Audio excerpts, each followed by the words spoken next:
हाँ जी बेटा, आपाने अज next topic start कर रहे हैं रीसोल्यूशन ऑफ द वैक्टर। रीसोल्यूशन का मतलब की हुंदा, सब तो पहले तो मैं तुहानूं ये चीज़ दसदी हाँ।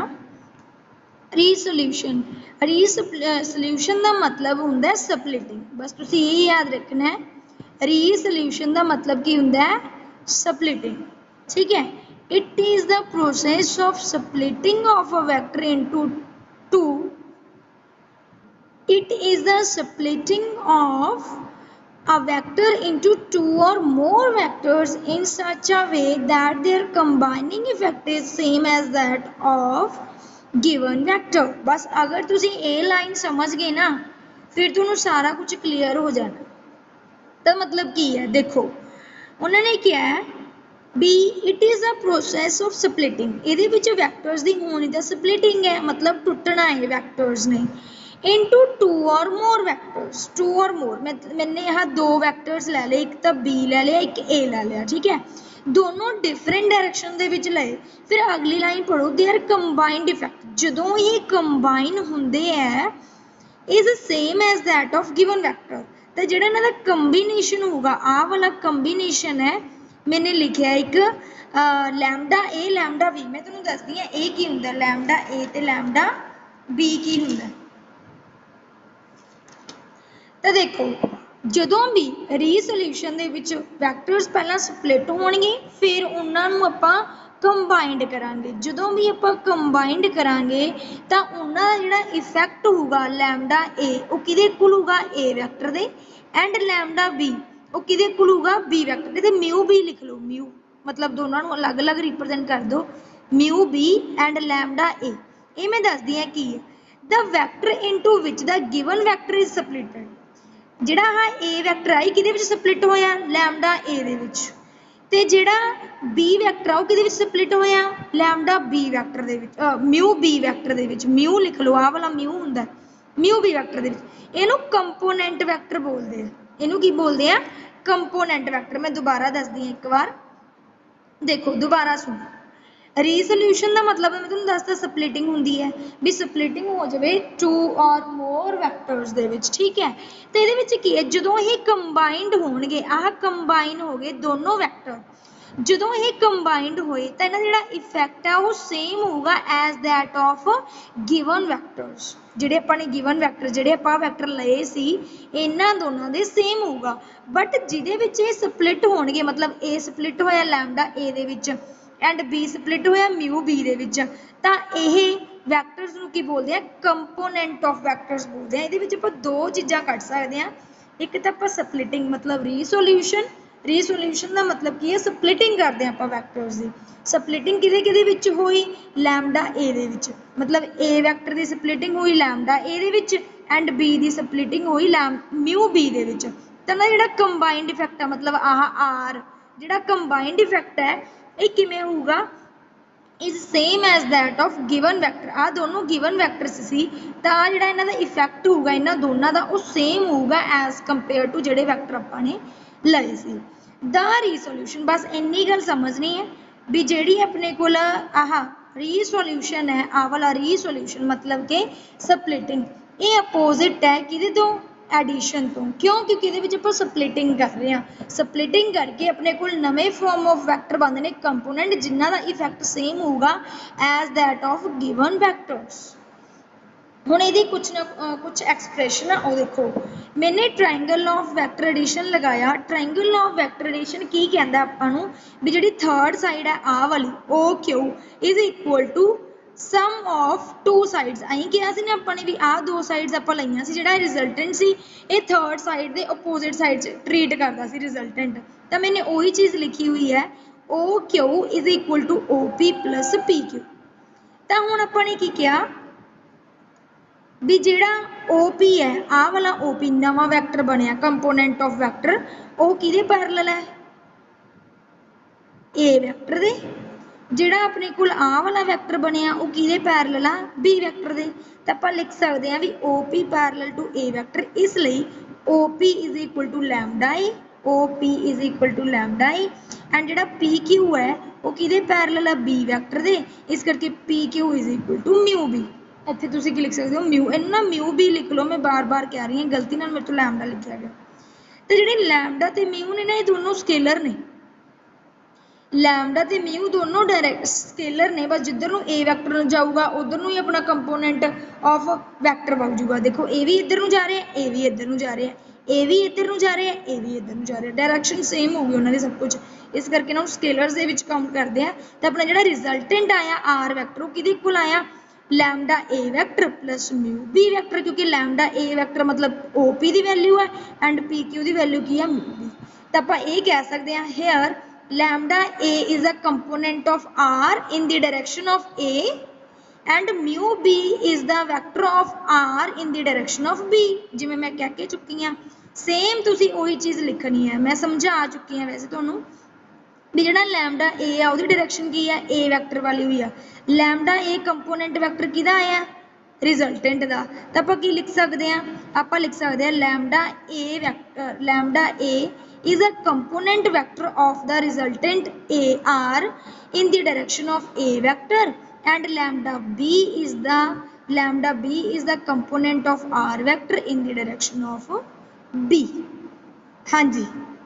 is rectangular components of a vector. ਹੁਣ ਆਪਾਂ ਨੇ rectangular components of a vector find out करना rectangular ਦਾ मतलब ਕੀ ਹੈ ਵੀ ਉਹ rectangle shape ਦੇ ਵਿੱਚ ਹੋਊਗਾ है ना सिंपल ਆਪਾਂ ਇਹ चीज़ समझ सकते हैं कंपोनेंट आप पढ़ के चुके ही पिछे तो देखो इनू मैंने किवें कीता होया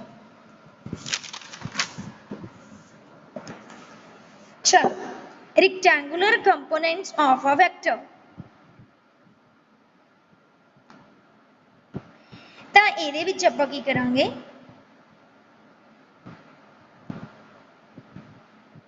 इहदे विच आपां की करांगे when a vector is resolved का मतलब अपने उन्होंने स्प्लिट करता when a vector is resolved हुण तुहानूं पता लग गया ना resolve का मतलब की है splitting of the vectors when a vector is resolved along two mutually perpendicular directions the component so obtained called rectangular component of vector हुण तुहानूं इस डेफिनेशन समझ आ गई होनी है उन्होंने ऐ कहा भी जो आप दो वैक्टर्स नूं स्प्लिटिंग करते हैं किवें म्यूचुअली परपेंडिकुलर होने चाहिए ने दोनों मतलब एक वैक्टर एक्स एक्सिस नूं टेंड करे दूसरा वैक्टर किनूं टेंड करे वाई डायरैक्शन नूं तां उस टाइम जिहड़े अपने कोल कंपोनेंट बनणगे जिवें मैंने आह ए एक्स ते ए वाई लै लिया A X along the X axis and A Y is along the Y axis तां जिहड़े ये कंपोनेंट बने ने इन्हों आप की बोलते हैं rectangular components of the vector rectangular components of the vector तो हुण मैंने हुण की कीता मैंने कुछ इमेजिनेशन की तो पी तो मैंने एक परपेंडिकुलर ड्रॉ कर लिया P M on X axis and P N along Y axis तो 2 मिनट मैं इरेज कर दी तुहानूं पता लगूगा तो अपने रेक्टेंगुलर फॉर्म बनानी है पैरेललोग्राम फॉर्म बनानी है क्योंकि parallelogram law of vector addition लगूगा ना इतने रेक्टेंगल फॉर्म बनानी है तो आप की करांगे आप ना दो परपेंडिकुलर ड्रॉ कर लांगे फर्स्ट वन इज आह की आ गया अपने कोल रिजल्टेंट आ बट जो ही ये पैरेललोग्राम बन जाती है P M is a perpendicular on O X and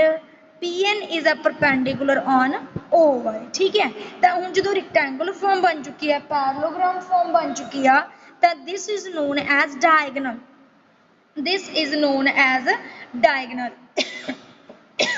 तो हम मैं तुहानूं एक चीज़ होर दस दी इहदे नाल ही मैंने एक डायग्राम होर बनाई हुई आ वो मैं दस दी की है ਉਹਦੇ ਵਿੱਚ मैंने कुछ नहीं किया ਉਹਦੇ ਵਿੱਚ मैंने ए एक्स आई कैप लगाया ए वाई जे कैप लगाया ਜਿਹੜਾ जे कैप एंड आई कैप ਹੁੰਦੇ ਆ ਉਹਦਾ मतलब की है ये ਆਪਾਂ ਨੂੰ डायरैक्शनस ਦੱਸਦੇ ਆ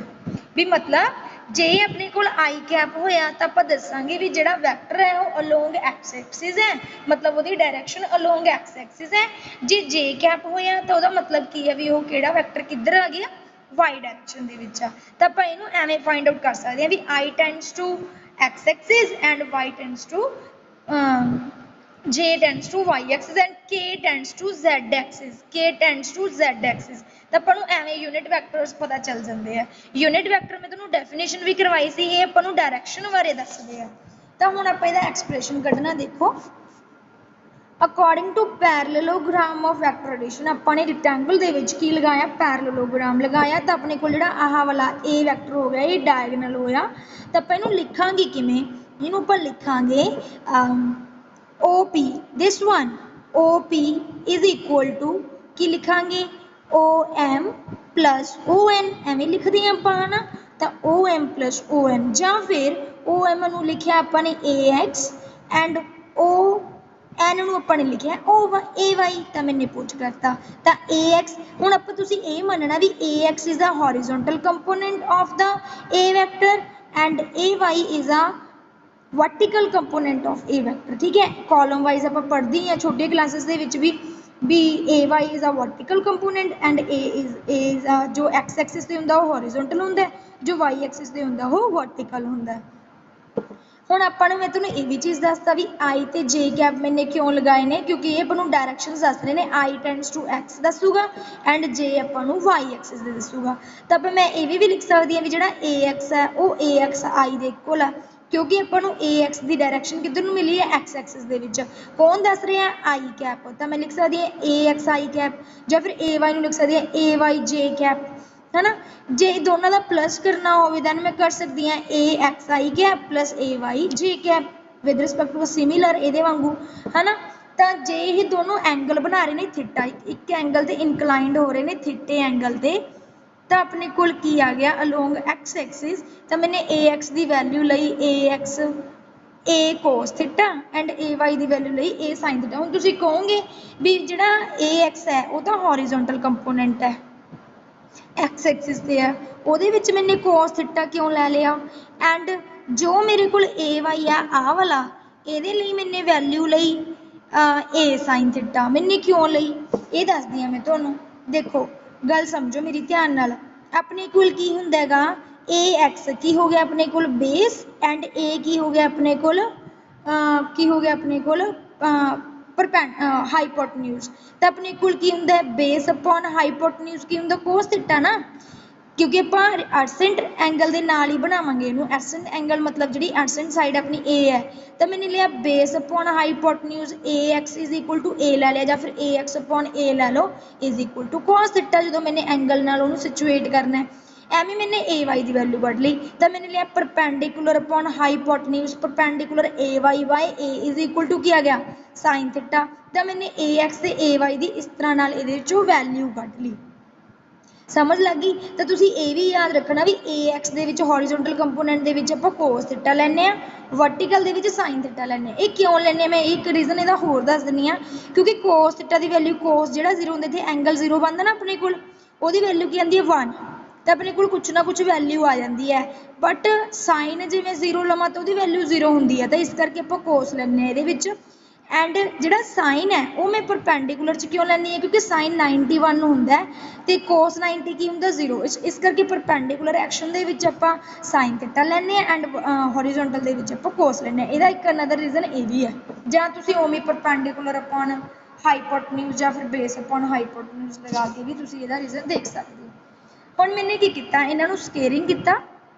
AX square is equal to A square cos square theta and AY square is equal to A square sin square theta दोनों नूं प्लस करता तो मेरे को की फॉर्म हो गया मैग्नीट्यूड फॉर्म हो गया भी A स्केयर क्योंकि cos square theta plus sin square theta is equal to की हुंदा 1 तो A स्केयर है इधर आके की हो गया रूट बन गया A square plus AY square A square plus AY square ये बन गया अपने को मैग्नीट्यूड डायरैक्शन कढ़न का फॉर्मूला तो आपको पता ही है परपेंडिकुलर अपॉन बेस होंदा है परपेंडिकुलर अपॉन बेस मतलब आप ऐं लिखते हैं ना भी tan theta is equal to की होंदा है परपेंडिकुलर की है A बाई बेस की है अपने को AX या फिर theta is equal to tan inverse AY upon AX ये अपने को की आ गई डायरैक्शन तो एवें करके तुसीं इहदी डायरैक्शन नूं फाइंड आउट कर सकते हो there are 3 numericals related rectangular and resolution of vectors इन्हां दे नाल रिलेटेड वाले 3 न्यूमेरिकल्स नेगे मैनूं उम्मीद है भी तुसीं ये करते होंगे रोज़ न्यूमेरिकल्स बट मेरे को ना किसी का सोल्यूशन तो आता ही नहीं मेरे को 2-3 बच्चों के सोल्यूशन आते होंगे है उन्हों का मैं नोट कर रही हूँ किहड़े-किहड़े बच्चों का मेरे को सोल्यूशन आता है ठीक है जी ਪਾਏ ਸੀਗੇ ਉਹਨਾਂ ਦਾ ਸੋਲੂਸ਼ਨ ਨੀਚੇ ਲਿਖਿਆ ਹੋਇਆ ਆ ਵਾਲਾ। ਕੱਲ ਮੈਨੇ 2 ਨੂਮੈਰੀਕਲਸ ਪਾਏ ਸੀਗੇ ਤਾਂ ਇਹਨਾਂ ਨੂੰ ਦੇਖ ਲਓ ਬੇਟਾ, ਧਿਆਨ ਨਾਲ ਇਹਦਾ ਸਕਰੀਨਸ਼ਾਟ ਲੈ ਲਓ। ਇਸ ਤਰ੍ਹਾਂ ਦੇ ਨਾਲ ਤੁਸੀਂ ਨੂਮੈਰੀਕਲਸ ਕਰਨੇ ਸੀਗੇ। ਆਪਾਂ ਨੂੰ VA ਤੇ VB ਦੀ ਵੈਲਿਊ ਦਿੱਤੀ ਹੋਈ ਸੀ, VA B ਕੱਢਣਾ ਸੀ, A with respect to B ਤਾਂ ਆਪਾਂ VA ਮਾਈਨਸ BB ਕਰ ਦੇਣਾ ਸੀ, ਫਿਰ B BA ਕੱਢਣਾ ਸੀ, BB ਮਾਈਨਸ BA ਕਰ ਦੇਣਾ ਸੀ। ਤੇ ਬਹੁਤ ਸੌਖਾ ਸੀ। ਜਿਹੜਾ ਸੈਕਿੰਡ ਨੂਮੈਰੀਕਲ ਸੀ ਉਹ ਕਿਲੋਮੀਟਰ ਪਰ ਆਵਰ ਸੀ, ਉਹਨੂੰ ਪਹਿਲਾਂ ਮੀਟਰ ਪਰ ਸੈਕਿੰਡ ਦੇ ਵਿੱਚ ਤੁਸੀਂ ਚੇਂਜ ਕਰਨਾ ਸੀ। ਇੱਕ ਆਪਣੇ ਕੋਲ ਸੇਮ ਡਾਇਰੈਕਸ਼ਨ 'ਚ ਜਾ ਰਿਹਾ ਸੀ, ਇੱਕ ਆਪੋਜ਼ਿਟ ਜਾ ਰਿਹਾ ਸੀ, ਇੱਕ ਨਾਰਥ ਜਾ ਰਿਹਾ, ਇੱਕ ਸਾਊਥ ਜਾ ਰਿਹਾ ਸੀ ਨਾ, ਇੱਕ ਨਾਰਥ ਜਾ ਰਿਹਾ ਸੀ, ਇੱਕ ਸਾਊਥ ਜਾ ਰਿਹਾ ਸੀ ਆਪਣੇ ਕੋਲ ਸਿੰਪਲ। ਤਾਂ ਆਪਾਂ ਨੇ ਇੱਕ ਦੀ ਡਾਇਰੈਕਸ਼ਨ ਤਾਂ ਪੋਜ਼ਿਟਿਵ ਲੈ ਲਈ, ਦੂਸਰੇ ਦੀ ਲੈ ਲਈ ਨੈਗੇਟਿਵ। ਆ ਦੇਖੋ -90। ਤਾਂ ਜਦੋਂ ਮੈਨੇ ਕਿਹਾ ਸੀ ਵੀ ਗਰਾਊਂਡ ਦੇ ਵਿਦ ਰਿਸਪੈਕਟ ਕੱਢਣਾ, ਉਹਦੀ ਵੈਲਿਊ ਤੁਸੀਂ 0 ਲੈਣੀ ਆ, 0 ਮਾਈਨਸ BB ਆ ਜਾਂਦਾ। ਅਗਲਾ ਆ ਗਿਆ ਸੀ BB ਮਾਈਨਸ A ਤਾਂ BB ਮਾਈਨਸ BA ਆ ਜਾਂਦਾ। ਦੈਨ ਤੁਹਾਡੇ ਕੋਲ ਆਂਸਰ ਆ ਜਾਣਾ ਸੀ। ਬਿਲਕੁਲ ਸੌਖੇ ਸੀ ਦੋਨੋਂ ਨੂਮੈਰੀਕਲਸ। ਠੀਕ ਹੈ ਜੀ। ਨੈਕਸਟ ਵਨ ਇਜ਼, ਆ 3 ਨੂਮੈਰੀਕਲਸ ਨੇ, ਮੈਂ ਸਟੇਟਮੈਂਟ ਬੋਲ ਰਹੀ ਹਾਂ। ਪਹਿਲੀ ਸਟੇਟਮੈਂਟ ਹੈ find the vector AB vector, it's magnitude if it has initial point A 1 to 1, 1 to -1 and final point B 3 to -3 to 2। ਤਾਂ ਤੁਸੀਂ ਪਤਾ ਕੀ ਕਰਨਾ ਹੈ, AB ਵੈਕਟਰ ਫਾਈਂਡ ਆਊਟ ਕਰਨਾ ਹੈ। ਤਾਂ ਜਿਹੜੇ ਇਹ ਦੋਨੋਂ ਵੈਕਟਰਸ ਨੇ, ਇੱਕ ਇਨੀਸ਼ੀਅਲ ਪੋਜੀਸ਼ਨ ਤੇ ਇੱਕ ਫਾਈਨਲ ਪੁਆਇੰਟ ਹੈ, ਤਾਂ ਤੁਸੀਂ ਕੀ ਕਰੋਗੇ, ਇਹਨੂੰ ਇਨੀਸ਼ੀਅਲ ਤੋਂ ਲਓਗੇ, ਇੱਕ ਤਾਂ ਲੈ ਲਓਗੇ OA, ਇੱਕ ਤਾਂ ਤੁਸੀਂ ਲੈ ਲਓਗੇ OA ਵੈਕਟਰ ਦਾ ਤੁਹਾਡੇ ਕੋਲ ਹੈਗਾ ਹੈ 1i cap 2j cap minus k cap. ਜੋ OB ਵੈਕਟਰ ਹੈ ਉਹਨੂੰ ਤੁਸੀਂ ਲਓਗੇ 3i cap 2j cap plus 2k cap. ਇਹ ਲੈ ਲਓਗੇ ਤਾਂ ਤੁਸੀਂ ਕੀ ਕਰੋਗੇ, AB ਵੈਕਟਰ ਕੱਢਣਾ, ਤੁਸੀਂ OB ਦੇ ਵਿੱਚੋਂ A ਮਾਈਨਸ ਕਰ ਦੋਗੇ OA, ਤਾਂ ਤੁਹਾਡੇ ਕੋਲ ਆਂਸਰ ਫਾਰਮ ਹੋ ਜਾਣਾ। ਕੋਈ ਨਾ ਕਰਿਓ, ਜੇ ਨਾ ਹੋਇਆ ਮੈਂ ਸੋਲਿਊਸ਼ਨ ਤਾਂ ਕੱਲ ਨੂੰ ਦੇ ਹੀ ਦੇਣਾ। Next one is,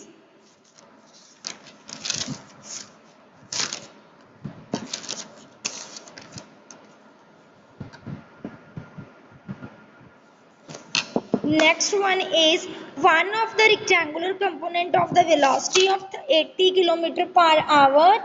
and is 40 km per hour, find the other component। ਇਹ ਤੁਸੀਂ ਕਿਵੇਂ ਕਰਨਾ, ਤੁਹਾਨੂੰ ਟੋਟਲ ਵੈਲੋਸਿਟੀ ਦਿੱਤੀ ਪਈ ਹੈ 80, ਠੀਕ ਹੈ। ਇੱਕ ਕੰਪੋਨੈਂਟ ਦਿੱਤਾ ਪਿਆ ਰੈਕਟੈਂਗੂਲਰ, ਕਿਉਂਕਿ ਆਪਾਂ 2 ਕਰਕੇ ਚੁੱਕੇ ਨਾ, ਇੱਕ x ਇੱਕ y, ਤਾਂ ਜਿਹੜਾ ਆਪਣੇ ਕੋਲ x ਹੈ ਉਹਦਾ ਆਪਾਂ ਨੂੰ 40 ਦਿੱਤਾ ਪਿਆ, y ਤੁਸੀਂ ਕੱਢਣਾ ਹੈ। फाइंड द अदर कंपोनेंट, तो तुसी इनू मीटर पर सेकंड दे विच चेंज ना करियो, फॉर्मूला लगा दिओ वही v इज इक्वल टू, मैं तुहानू फॉर्मूला करवा के चुकी सीगी, v इज इक्वल टू वही vx square plus vy square. v दी वैल्यू तुहाडे कोल है, vx दी वैल्यू तुहाडे कोल है, vy दी वैल्यू तुसी कट दोगे। Next one is last numerical, a force is inclined at 50 degree to the horizontal means भी जो अपना force inclined हो रहा है at an angle theta ते at an angle 50 degree ते to the horizontal हो रहा है, this one if its rectangular component in the horizontal direction be 50 Newton, horizontal च फिर दस्या पिया कितना 50 न्यूटन, थीटा भी अपन horizontal च दस्या होया। ਤੁਸੀਂ ਮੈਗਨੀਟਿਊਡ ਕੱਢੋ ਫੋਰਸ ਦਾ ਤੇ ਵਰਟੀਕਲ ਕੰਪੋਨੈਂਟ ਕੱਢੋ। ਇਹ ਤੁਸੀਂ ਖੁਦ ਤੋਂ ਕੱਢਣਾ ਨੂਮੈਰੀਕਲ, ਜੇ ਨਾ ਹੋਇਆ ਦੈਨ ਮੈਂ ਤੁਹਾਨੂੰ ਡਿਸਕਸ ਕਰਵਾਉਂਗੀ ਕੱਲ ਨੂੰ ਤੁਹਾਡਾ ਇਹ ਨੂਮੈਰੀਕਲ, ਠੀਕ ਹੈ।